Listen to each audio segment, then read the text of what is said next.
Hoy vamos a hablar de uno de esos personajes míticos en la política nacional. Míticos por la cantidad de tiempo que estuvieron en el poder y míticos también por la forma en que la gente cree que ejerció el poder.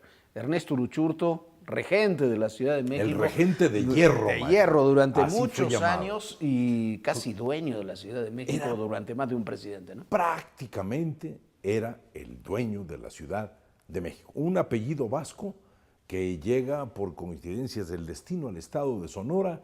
Ahí en el estado de Sonora él nace, llega a los 18, 19 años a la Ciudad de México a estudiar la preparatoria y a estudiar la carrera de abogado.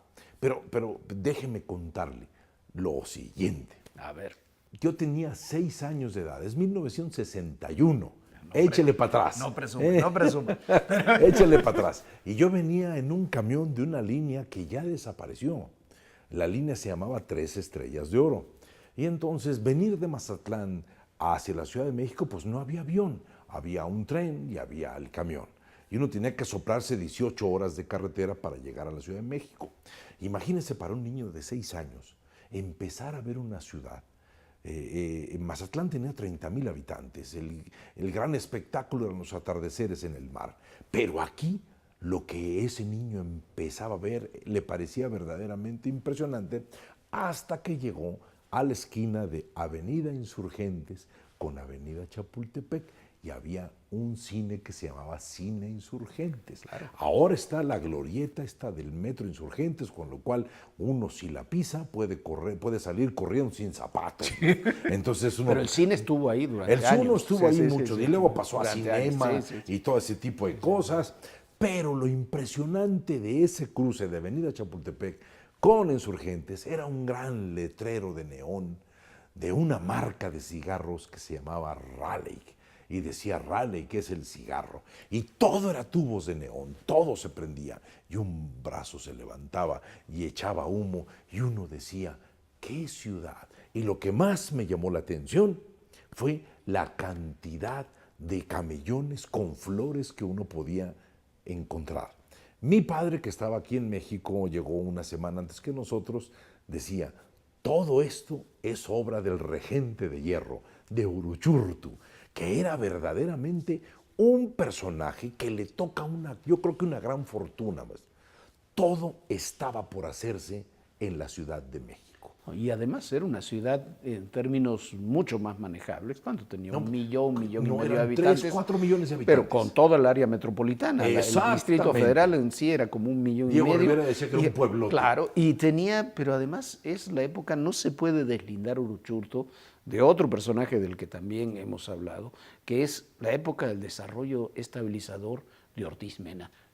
Traducido al español. Exactamente. Era un país y una ciudad que tenían dinero y prosperidad y también, hay que decirlo, mucha seguridad. Y que era una seguridad, una ciudad enormemente porque segura. Él creía mucho en ese tipo de cosas. O sea, a él, yo creo que a Uruchurtu se le tiene que relacionar con 4 cosas en la Ciudad de México. La época del gran desarrollo, la época de cuando hay 2 grandes desarrollos, uno para mí en el siglo XVI, cuando viene el cambio de raíces y empieza a cambiarse la ciudad, y otra, el diseño perfectamente planeado y estructurado de una ciudad que le tocó a él durante casi, si no tengo entendido, 14 años. Sí, fueron más de 2 sexenios. Fueron más de 2 sexenios. Y Él medio. termina con el sexenio de, pues creo que renuncia en el 66. Con Díaz Ordaz, termina en el sexenio. Renuncia, pero antes la ciudad y era Corona del Rosal se convierte en regente de la ciudad. regente de la ciudad.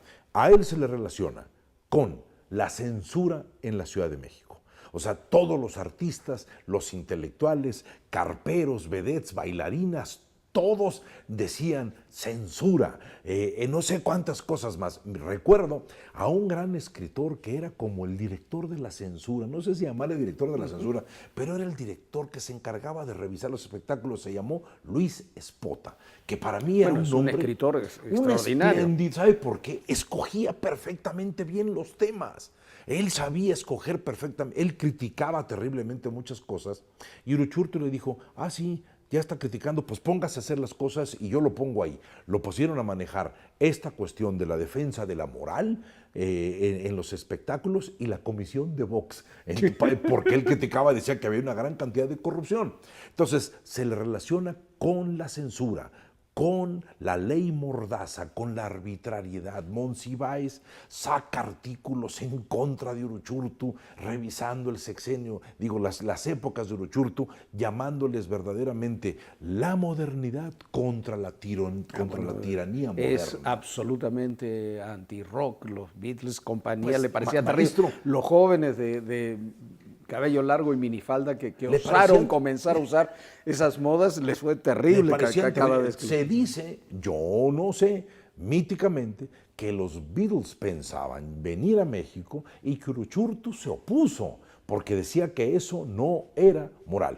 O sea, él revisaba toda esta cuestión de la censura a través de los ojos de la moralidad, una moralidad muy española, muy del siglo XVIII, ni siquiera del XIX y del XX, o sea, él cargaba con una tradición muy fuerte. Él y su hermano, que eran verdaderamente como dos hombres con una gemelitud, no se separaban. Después de esta cuestión de la censura, se le reconoce como el verdadero espanto de vendedores ambulantes, de toda aquella persona que estuviera en la calle, y se llega a acuñar una gran frase que se llama 15 y lo que sigue, porque tengo entendido que agarraban al fulano o al que vendiera en la calle, lo metían 15 días al bote y le cobraban 500 pesos de multa. Entonces se hizo la gran frase de, bueno, 15 y lo que sigue para seguir en la calle. Entonces las mordidas se empezaron a poner de acuerdo a este sentido de la estructura. Tercero, quería una ciudad que fuera bella. Tenía el gran concepto de la belleza, algo que yo creo que es muy europeo, más.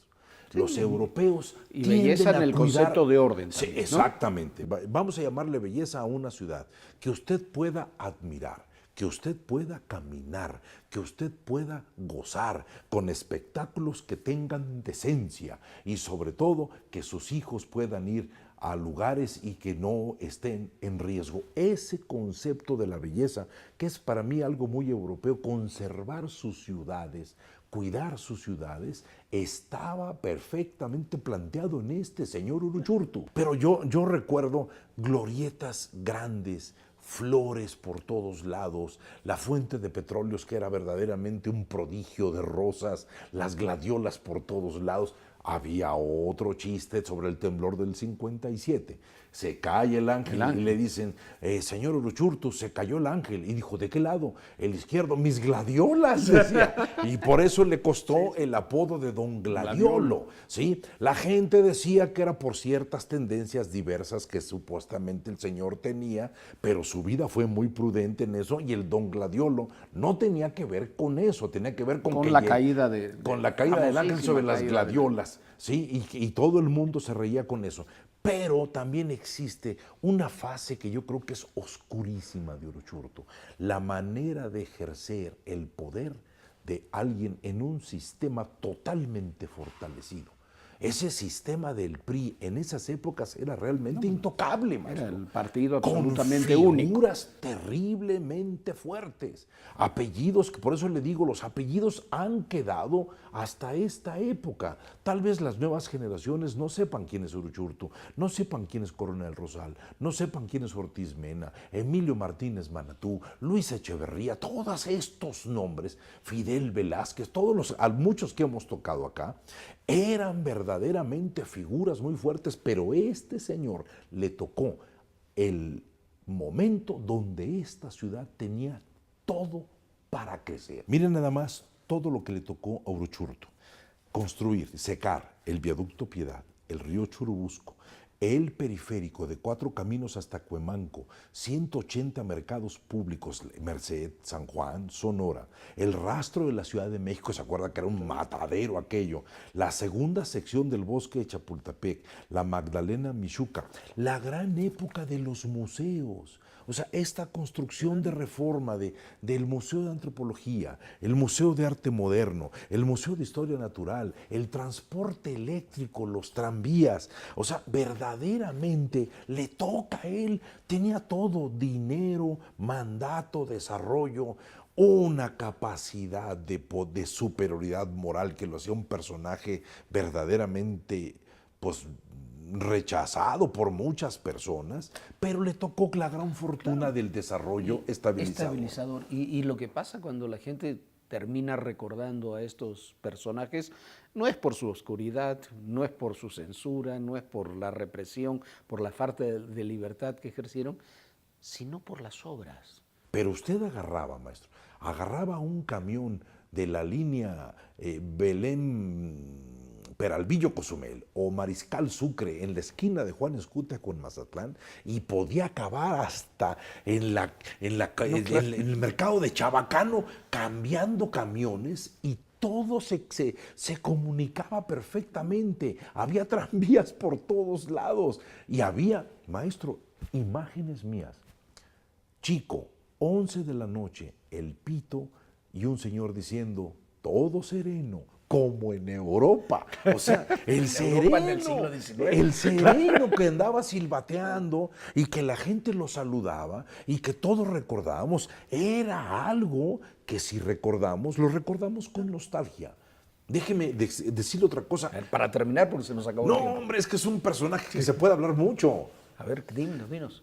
Tenía una casa ahí en Reforma, ¿se acuerda? En la bajada de Reforma, una casota que ahora es, creo que una embajada, una cosa ahí, pero enorme su casa. ¿Y sabe qué ponía? Ponía una policía de un Tamarindo, o sea, una Harley Davidson, sí. Y la gente decía, ¡qué bárbaro! Tiene un policía de planta. Si vieran ahora qué hacen los políticos, 8 o 9 camionetas. Y uno decía, pues, ¿qué está pasando? Y ni que fuera tan valiosa la persona. Pero verdaderamente, ahí México estaba buscando dejar de ser un pueblote para convertirse en una gran ciudad. Su problema, un hombre de una moral pueblerina, de un sentido de la tiranía con respecto a la capacidad de mandato, un manejo de la superioridad moral y sobre todo este concepto muy español de que obedecen o ya saben. O se mueren. ¿Sí? Pero bueno, era el regente de hierro, que cuando renunció, maestro, fue la caída de un coloso. Es un escándalo. Era la primera plana de Excelsior. No, claro, y desapareció, ¿eh? Y no volvió. Y desapareció de la política pública. ¿Quién sabe qué pasó con él y con su hermano? Murió años después, pero desapareció de la política pública. Y desapareció de la memoria de muchos. Maestro. No, hombre, gracias. Muchas gracias. Salud. Gracias a todos ustedes.